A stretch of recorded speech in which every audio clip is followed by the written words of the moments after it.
Hello folks, and welcome back to the Panzer. It's been a while, and apologies for that. I had some things going on in my life that were just kind of getting in the way of being able to make videos and so on. I had been doing little jobs on the car, and I'm going to take you guys through some of that now. But I want to just apologise. Just really hasn't been a great time for me personally. I've had to deal with a few nasty things. So anyway, when I have had time to work on the car, then it's been limited, and I wasn't really in the mood to start making videos about it. So hopefully I'll be able to get back doing some more regular updates now, so fingers crossed. And I want to say a big thank you to everyone that has actually sent me messages of support over the past few weeks. I didn't think I didn't think the videos or the YouTube channel was anyway kind of popular, but I've had actually since I kind of stopped making videos, I've just had a lot of very supportive messages. So thank you very much to the people that have sent me those messages. So what I've been doing to the car has been little incremental bits. One of the big problems that we had, and of course the water pump has just decided to start up. One of the big problems that I found with the car was there was a few nasty rust patches on it. And I had been kind of hoping that this wouldn't turn into a restoration conversion sort of a thing, but I did have to tackle some of that bodywork stuff, particularly before the worst of the winter and what I term the rainy season sets in. So we'll be seeing some of that in the clips coming up, and that's kind of still a work in progress. As you can probably see here, got the back bumper off the car. That's for a kind of a variety of reasons, which I'll hopefully show fairly soon. Other than that, I've got a cooling system for both the automatic gearbox and the motor inverter in and running. I was extremely pleased with that. And I've also started the process of putting some battery monitoring instruments into the car, so we'll have a look at that. Lastly, I've been having a look at what I was going to do regards heating and environmentals. So I kind of took a shot in the dark a couple of weeks ago, and I put a post up on the DIY electric car forum just asking if anyone had a RM3 heater available. I didn't really think I was going to get much by way of a hit on it, but a very nice gentleman by the name of Tim Hadland in the UK contacted me, and he sent me what is, from what I can see, it looks like a brand new RM3. And he wasn't sure if it was actually working, but I can say to him, I just ran a test on it there earlier this morning. It does indeed seem to be working, so we'll show you guys that in one of the clips coming up. The RM3 heater that I had used in the land yacht for the past year and a half kind of thing now has been absolutely perfect. It really did a great job over last winter, which was quite cold. So anyway folks, I'm just going to run through a few quick clips on the car.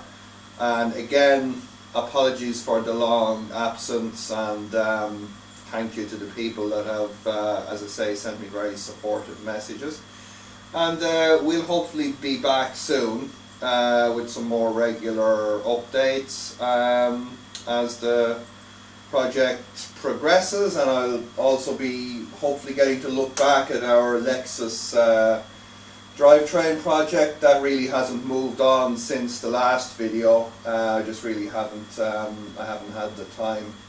It's been kind of crazy.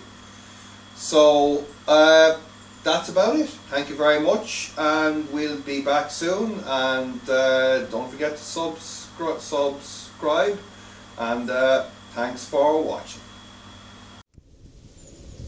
Okay, so apologies for the wind noise, it's probably going to be bad, but just want to show you guys the sunroof here. I'm not sure how well that's going to come out, but our sunroof had a very bad case of rot, and had to be completely sanded, cleaned up, rust cut out, filled, primed, painted, clear coated, and I'm just in the process of giving it a rub down with some T-cut there now, so it's a slightly different shade to the rest of the car. Now, in terms of other kind of rust related projects, let me see if I can just get this camera to behave and go down a bit. There we go. So one of my jobs that I completed was fitting the charging point. I suppose I better come over this side of the damn thing. So this is our Type 2 charging point. It's a Chinese version of it.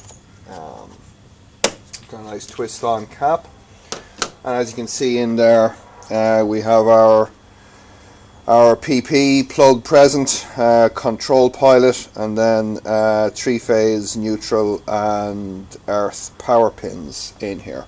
So when I was fitting this, I needed to get access in underneath the wheel arch here, and when I was doing that, I found some nasties, and I'll see if I can drum up a couple of the still photos that I took. I did take a few stills during that procedure, but what I'm hoping you'll be able to see here, yeah, it's not too bad, is that we've been basically, I had to cut out all of the damaged and rusted out sections here, and I've been just slowly been treating that corrosion and just starting the process of just rebuilding this whole wheel arch here, and that's pretty much still a work in progress.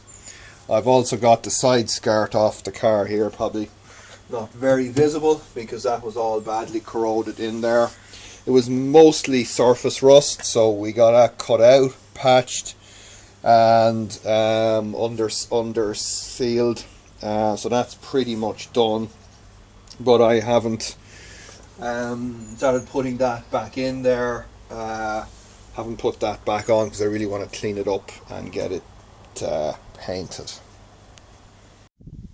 Okay, so up here at the front, as I'm hoping we'll be able to see with our cooling radiator here, this is a unit that I picked up when I was in the United States in the early part of the year, because I quite liked it, because it's got two cooling systems in one. So I've basically got it's a 6-4, there's 6 passes through the core and 4 passes on the bottom, so probably not very visible here, but I've got my inverter and motor cooling done on the top, which is the 6-pass, and down the bottom then I have the transmission cooling done on the 4-pass, and there's a fill bottle here. Let me see if I can get a bit of a shot of that for you guys. There's a fill bottle here. It's just a generic part from a scrap car. Some tubing, one of the Bosch 12-volt pumps over the far side, just some hose clamps, and a lot of time bleeding air out of the system. So Let's see if I can get a little bit of a shot here of this side of it. Again, it's kind of a mishmash of tubing that I just kind of happen to have that fitted. We got some blue and red for fancy need for speed kind of stuff going on there. But that means now that once we get a charger into the car, we'll actually be able to start driving it and start shaking out bugs.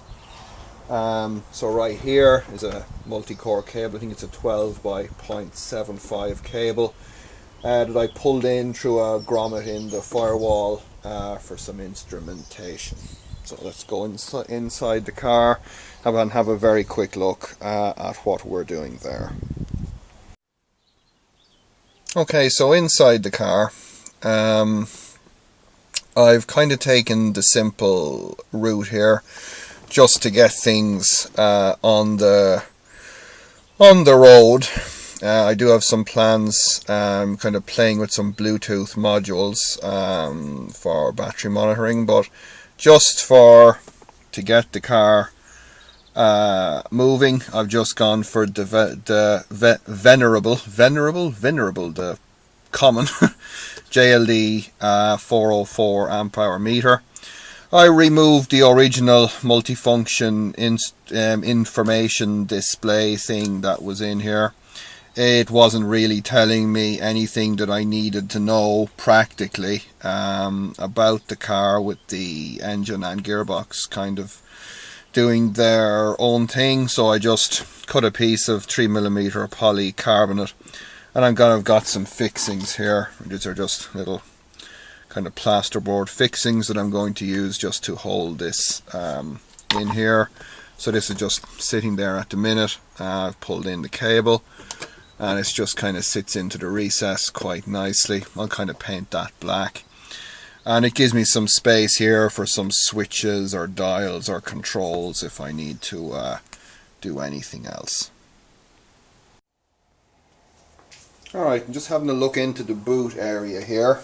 Probably not going to be able to see this too well, but the E31 has a very large spare wheel well, and I've had this plastic box knocking around the workshop for years, literally, and it just turned out to be a perfect fit in here.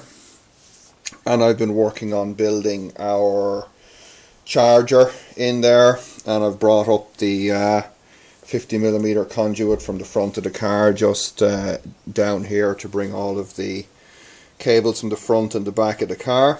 And I just got a light here, just trying to show you guys what's going on. So just over there to the right, I'm not sure if you'll be able to see it, but that's where our mains cables and signal cables come in from the charging socket, just on the fuel door there. And we've been also doing some rust treatment and prevention just over here. Ooh, sorry, just around the battery tray area.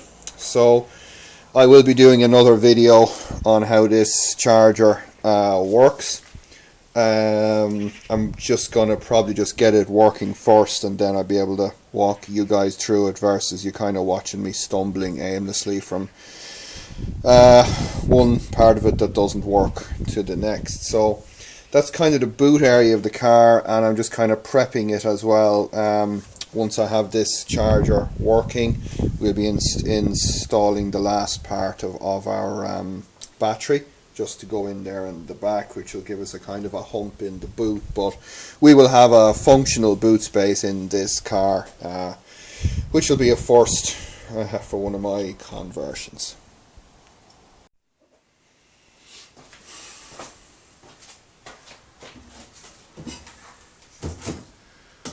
Okay, so this is our MES RM3 fluid heater that I recently just actually picked it up Friday, that I got from Tim Hadland in the UK there. Thanks very much, Tim. I've had one of these now in the land yacht for the last year and a half, and it has really been just excellent. even though I had been running it for most of that time below its minimum voltage, which is 200 volts. It was still putting out plenty of heat even on some of the coldest days that we had. One of the things that I had intended to do, and if you'll recall, I did some tests where I actually powered this on the bench from just rectified single phase 230 volts power, and it worked perfectly happily on that. Was that I wanted to be able to preheat the car from mains power.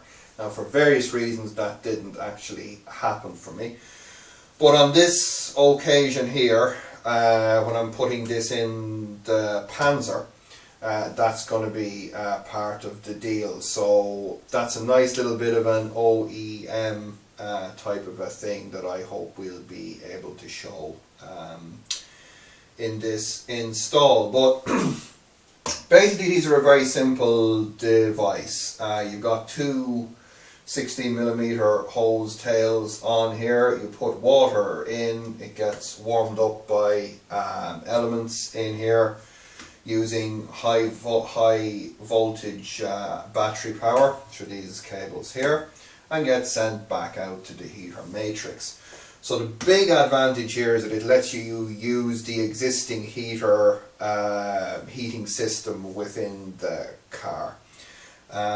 Some people have, gone to the trouble of removing the dashboard in the car and putting PTC electric heater elements in place of the existing radiator within the vehicle. I did that on the E36 project because it was very, very simple to get at the heater core. It just literally, you just had to take the glove box out, and you just took out two screws and the thing just literally pulled out, so you didn't have to take out the dash or to do any of that kind of work. On both the Landion and on the Panzer, that's just not really practical to do. I'm kind of getting a bit long in the tooth to start getting dashes out of cars and so forth. So I had hoped that maybe I might be able to score another one of these heaters, and thanks to Tim I have. Now Tim had been trying to get this, he'd been trying to run some tests on it to prove to me that it worked prior to sending it to me, but he just couldn't get it to function. And unfortunately, when he was emailing me and sending me messages about it, I was just, when I would actually get in at night and look at it and that, I was just falling off my feet tired, and I just didn't really I just didn't get back to the guy to kind of show him what to do. But in any event, it would seem that this is perfectly functional. So I'll just show you guys, if you do happen to get your hands on one of these heaters, how to go about doing a simple bench test on it before fitting it to a car. And Tim also supplied me with one of these excellent little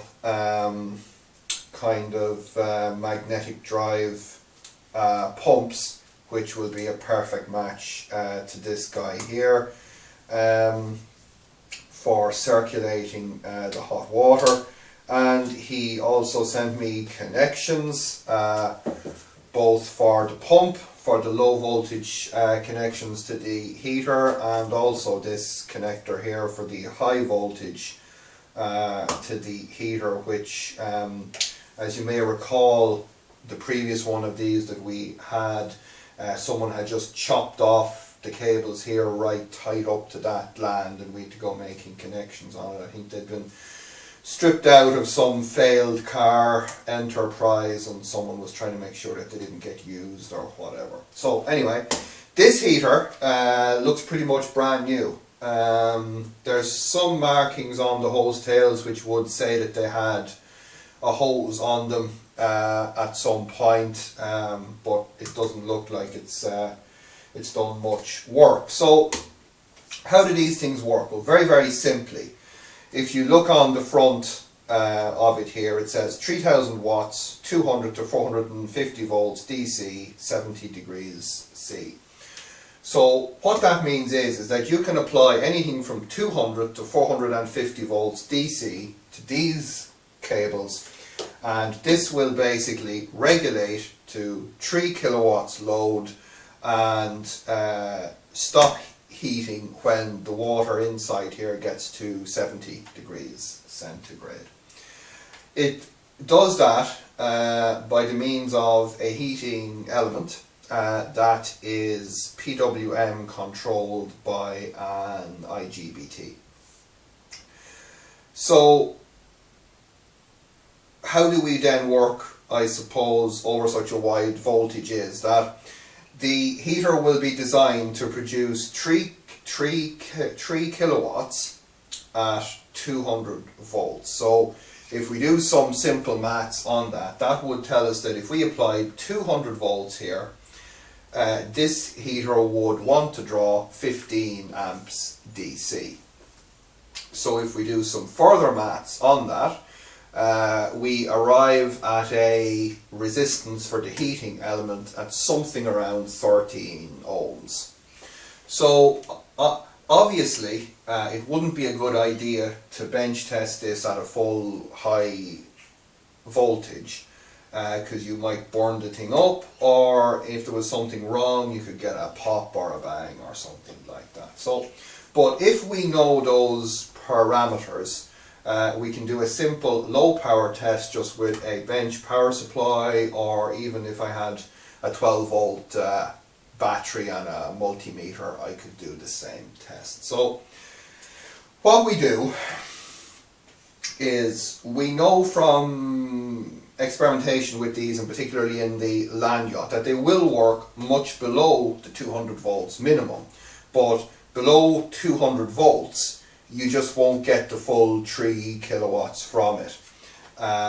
So for example, in the land yacht, when I was running about 160, 170 volts, I think I was seeing about 2.2 to 2.3 kilowatts of draw, but the heater was still working, but its PWM control system would have been full on all of the time to try to make that happen. Obviously, in the Panzer, we'll be running anything from around, I suppose, 350 to 400 volts, so its PWM system will reduce the duty cycle so that we're never drawing more than 3 kilowatts. So, okay, so to run a test, what do we need to do? Well, the first thing that we need to do is have a look at this connector here, and this is one of these kind of automotive style plugs. These are very common. I actually used one that had been on one of the injectors in the land yacht's engine on the previous one, but Tim very kindly supplied me a plug that just fits straight on here. Now there's 3 pins in here. The center pin is your 12 volts to turn the thing on, and the pin nearest the center of the unit is your ground, and the pin closest to the side here is a fault pin. I think it's an open collector designed to drive a dash lamp with a negative ground to turn on a lamp. I didn't bother connecting anything to that in the land yacht's setup, and I doubt I'll bother here with this one either. So as soon as we have a plug that goes on there, will this go on there, or am I being a moron again? Probably being a moron again. Okay, there we go, clicks on. So what I've got here on my power supply, let me get rid of that pump for a second. So what I've got on my power supply is I've got the first channel here set up to just give me 12 volts, and I've set up the second channel here to give me 13 volts. Now why 13 volts? Well, if you recall what we were saying there, we said that our heating element would have a resistance of about 13 ohms. If we apply 13 volts to 13 ohms, we should get about 1 amp. So if I turn on my power supply here, so the first thing that I'm going to do is I'm going to turn on this 13 volt supply here, which is going to the high voltage terminals of our heater. We see that we don't draw any power from that because we're not supplying the 12 volt control signal. So I'm going to now turn on the 12 volt control signal. And in true fashion, nothing happens. Oh, because I don't have this turned on. Oh, I do have it turned on. Yay. It's dead! Woohoo! Oh, that's just typical. This was working perfectly earlier. Oh boy. Oh, that's wondrous. First time when I try to do something on camera for ages and it doesn't work. Oh, wait, there it goes. There it goes. I just had a bad connection on my